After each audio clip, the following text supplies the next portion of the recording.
Please join me in welcoming Stephanie Carlton from Mckinsey & Company this morning.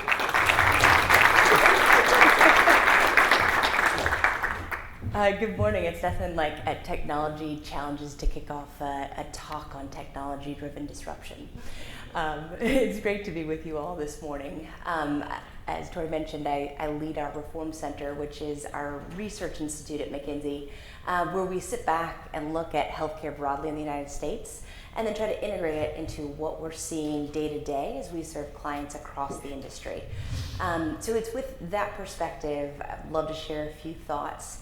As we serve a lot of incumbents in healthcare, whether it's insurers, whether it's hospitals, whether it's pharma companies, whether it's doctors, and then watch what is happening over in the technology side of the economy. It's pretty interesting to think about what would the potential actually look like long term. As we think about U.S. healthcare, there's a lot that we've gotten right in terms of new technologies that both extend life and improve the quality of it. I think there's also a lot that we can improve when it comes to healthcare, particularly on costs that comes to mind. When you think about the average American pays about as much on healthcare as half of their mortgage payment each month. It continually outpaces economic growth. And so the question that we sought out to study was, if you really harness the technology that is out there today, how might you change people's lives when it comes to healthcare outcome, and how might, for the system broadly, might you improve the cost picture? So I want to touch on a few things. We look at this from a business perspective. One, what are the technology advances that are really affecting profit pools? And for us, that's a metric of how effective is it, are people willing to invest in it, and are they actually creating value as a measure of, does it really work? Second, I spent just a little bit of time looking at the healthcare focus of three of the big technology giants. And then third, think just a little bit about what are some of the strategic implications that incumbents are thinking through today as they watch all of this. We do some research every year that looks at profit pools across healthcare. The chart that you see up on the screen is a synthesis of all of that. You don't have to read every little detail of it. But if you look at the size of the box and you look at how dark the color blue is, it gives you a sense of how big the earnings are, how big a stake that has in the healthcare economy. Obviously, hospitals, pharma and biotech are two of the biggest on the screen. But the darkest blue sections, where we see the highest growth, above 10% over the last few years and projected over the next couple years, are really in two places: commercial and government coverage segments. A lot of that is just driven by the Affordable Care Act implementation over the last several years. As you think about the individual market growth, as you think about the Medicaid segment growth. So real high growth segments there. The other piece that's really dark blue on this is the space where there's data and analytics, there's software and technology. Those we're seeing more than double-digit or double-digit growth. So let's look at just a moment. I'll take you on a lightning tour through some of these technology advances. We're seeing across really 8 different dimensions, whether it's from connected and cognitive devices. Reading the news over the last week, we've now got Medicare Advantage companies that are paying for seniors to get an Apple Watch as part of their coverage, seeing the value in that really take off.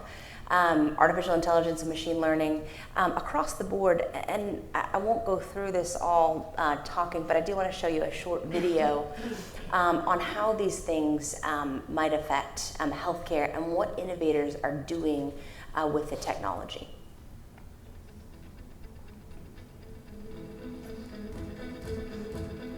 Portable, wearable, ingestible, and implantable intelligent devices could enable remote monitoring of health information, drug delivery and dosage modulation, and cognitive engagement with artificial intelligence.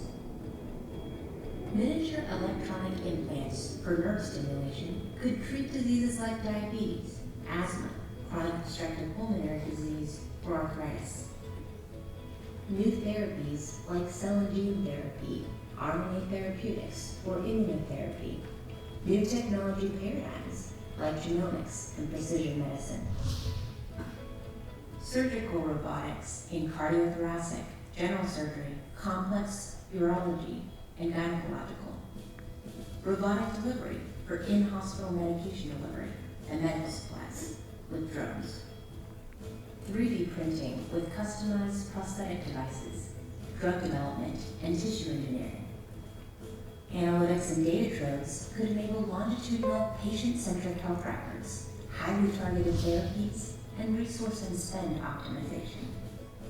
Artificial intelligence can enable enhanced diagnosis of diseases, chatbots, predictive interventions, and productivity improvements.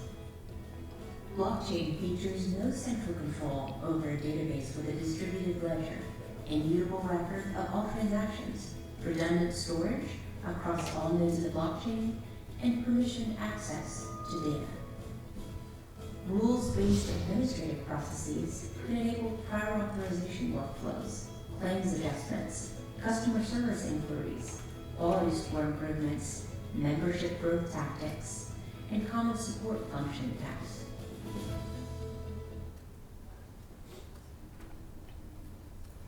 Just a lightning tour through what's happening out there, what innovator companies are building today. As we looked at all of that that was going on, we also double-clicked into our profit pools analysis to see where the value creation really was, specifically in technology. And you see a couple places in particular that are that dark blue, more than 10% growth, areas of population health solutions.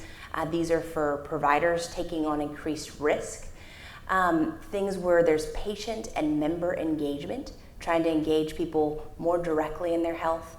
Also places where there's more provider enablement and trying to really help physicians, nurses be more efficient and effective with the limited time they have.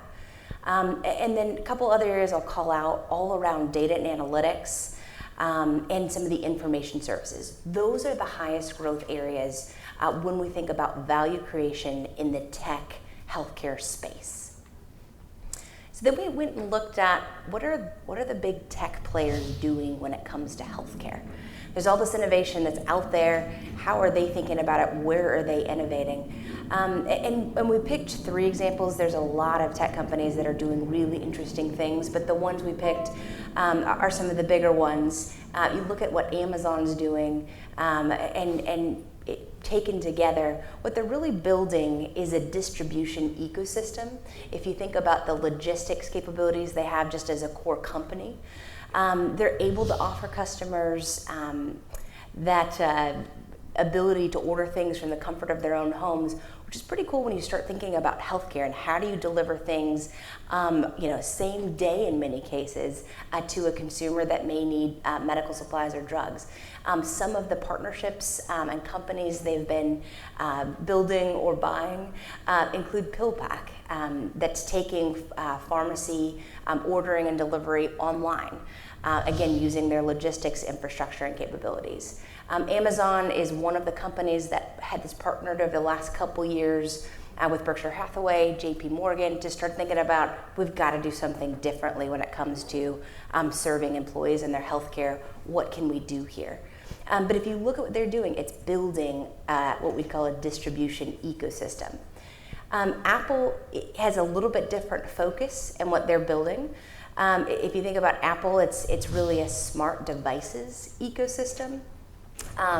Using their core capabilities, this omni-channel ability where you've got an Apple Watch that connects to your laptop, that connects to your iPhone, and allows you to access information anywhere and basically anytime. One of the interesting things that Apple is focusing on is taking that ability to connect with consumers anytime, anywhere, and building an infrastructure that connects with health data systems. They literally have hundreds of partnerships with different hospital groups and different physician groups to help data become much more accessible to patients to access their medical records on their iPhones. That's really happened over the last couple years. And as they've developed the technology to quickly pull in that data, it just moves even faster as they know how to do it with one physician group or hospital group, and then they start doing it with more. But what's pretty interesting when you think about the ability to get a picture of the healthcare consumer, the patient, from different providers that they go visit and over long periods of time. And really enables the kind of data analysis that you need to start using technology. And the third I'd just call out is what Google is doing with artificial intelligence facilitated ecosystems. You think about Google's focus has been to organize the world's information. And they're using that to better understand the healthcare consumer and their environments. Some of their investments with Verily, DeepMind, Galvani, that is really focused on how do you use artificial intelligence in healthcare to advance what we're seeing in the life sciences space. So all of these tech giants are focusing on different aspects, different ecosystems within healthcare. As we step back and think about a lot of innovation going on, the tech giants are really making some big moves in healthcare. Taking that together, we would look at maybe 4 major disruptions on the horizon in the next 4, 5, 6 years. We talked about the ecosystems that are more discrete that the tech giants are focused on.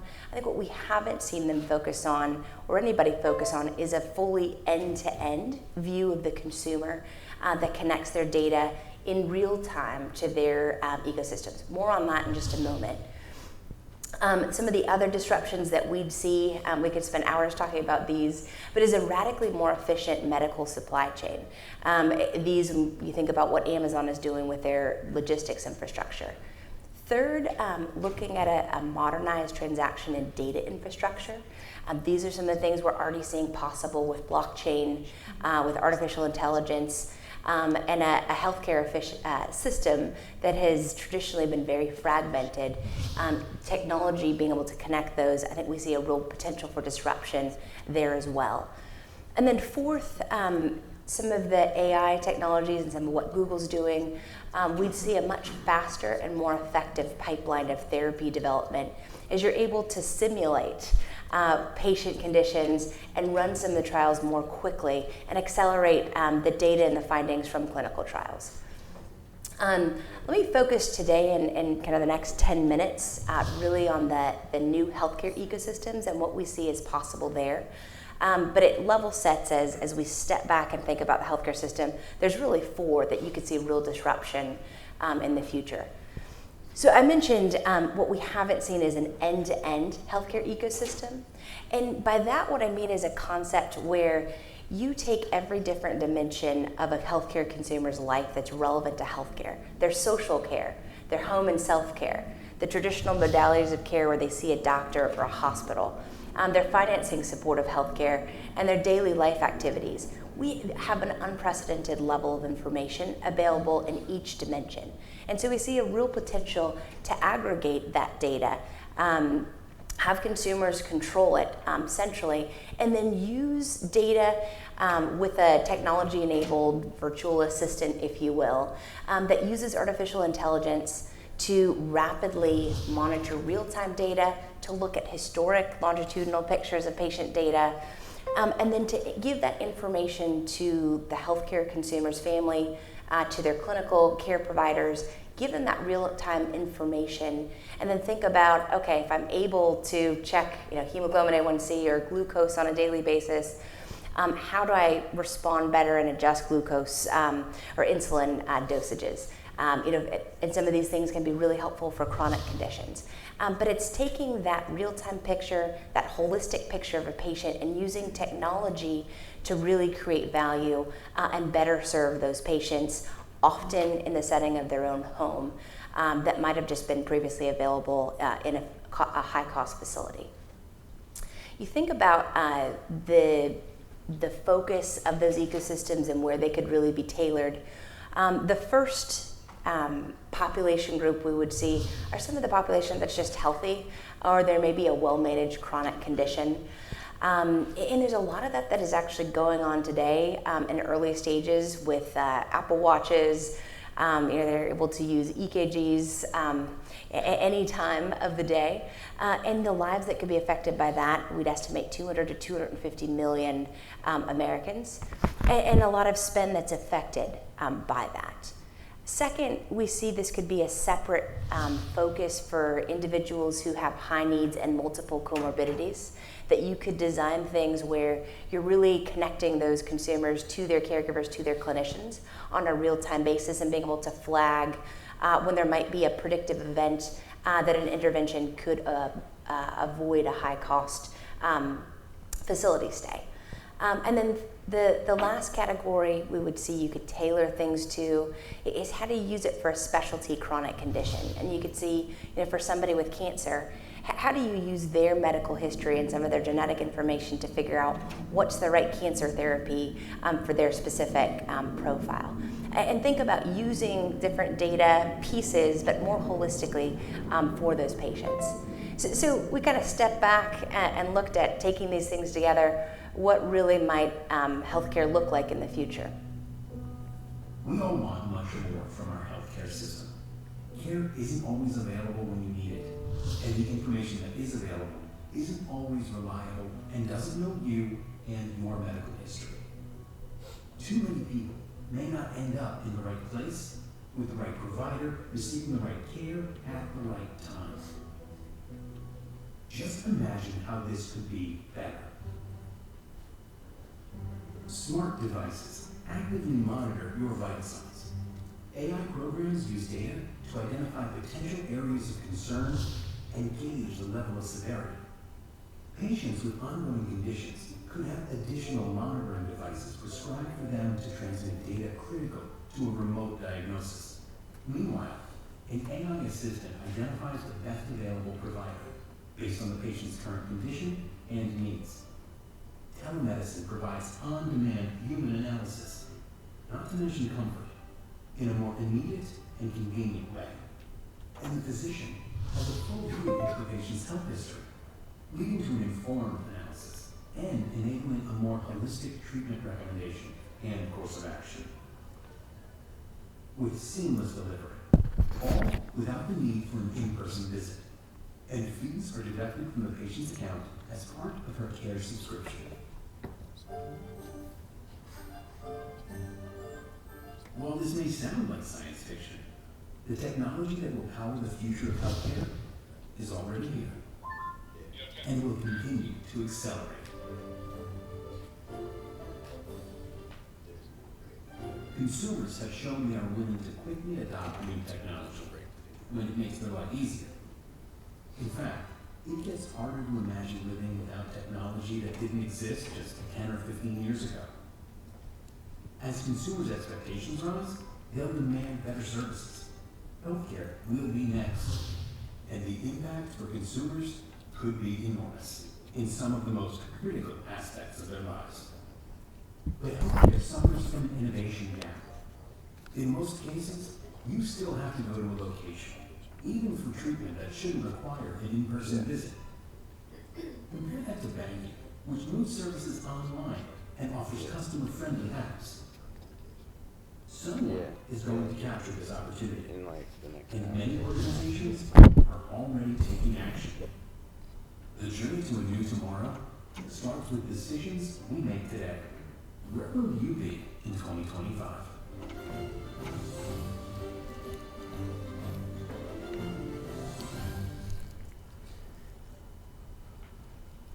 So as we looked at all of this and the potential, I think the concept of the ecosystem is one of the more potentially disruptive innovations that we'd see, that the technology exists to create. We just haven't seen anybody put it all together quite yet. There's tremendous potential to really improve patient lives and the quality of care. One of the questions we started out with is, what are the implications for cost in the U.S. healthcare system? So we set out to look at what's really the potential of all of these technologies taken together to reduce healthcare costs, or at least to create value that could be changed in the healthcare system. And what we did is took a use case approach where we looked at the different things you could do with these technologies, where there are case examples today, and then built it out to broader adoption throughout the healthcare system, and then looked at what would the net value creation be to the U.S. healthcare system. To give you an example of one of them, we went and looked at the top 10 chronic conditions? What's the spend there? What is the variability and adherence to medical evidence that you see in the care of those populations? And looked at what do we believe technology could do to really increase adherence to medical evidence for those populations. So we went and sized that total spend, looked at how much we believed you could reduce the variability by using technology to get people the right care more quickly and more effectively. And it was those kinds of a very specific use case approach built on what's possible today that we got to by 2025 value creation of about 350 to 410 billion. And if you put that in context of what we're expected to spend as a country in 2025, it actually brings healthcare costs in line with economic growth. And so at some level, if we're able to achieve this technology disruption, the potential is there to really get a handle on healthcare costs in the United States. I think the math proved it is possible. It's a very different question, what will innovators, what will incumbents actually do about it? I think there's a lot of questions that we have in our minds about what is the level of urgency, particularly for incumbents who make so many of the decisions today. Are they going to see the changes as evolutionary, or are they going to be making big bets to really see revolutionary change? A second, how will your big health insurers partner with some of the tech companies? Are they going to be seen as friends to partner with or foes to compete with that could really disrupt business models? And then third, I think a question in our minds is how will incumbents that make most of the decisions today leverage their strengths and make themselves indispensable, for example, through local market density or the brands that they've got? I think all of these are questions we don't have the answer to today. I think they're questions that incumbents are or maybe should be asking themselves about what to do with the technology potential that we're seeing today and how it'll change healthcare longer term. And it's a question I would just leave each of you with as you're here having conversations over coffee and lunch about, where do you see the real potential? Where do you see the value creation? What are the barriers to that? Whether they're regulatory, whether it's change management, whether it's payment structures, and what do we do about changing those barriers and making progress? So hopefully it is a day full of rich discussion and provoking ideas, and really appreciate you letting me be with you to start the day. The 2019 Converge to Accelerate conference is brought to you by IEEE, the world's largest technical professional organization for the advancement of technology, Boehringer Ingelheim, passionately working to improve healthcare, NASCO, advancing digital health together, IPSI US, the Association of Independent Workers, for one, for all, Partners in Digital Health, publishers of the forward-reaching blockchain in Healthcare Today and Telehealth and Medicine Today. Special consideration to iWorker Innovations, taking the independent workforce to new heights. Connected Health Conference, designing for healthy habits and better outcomes.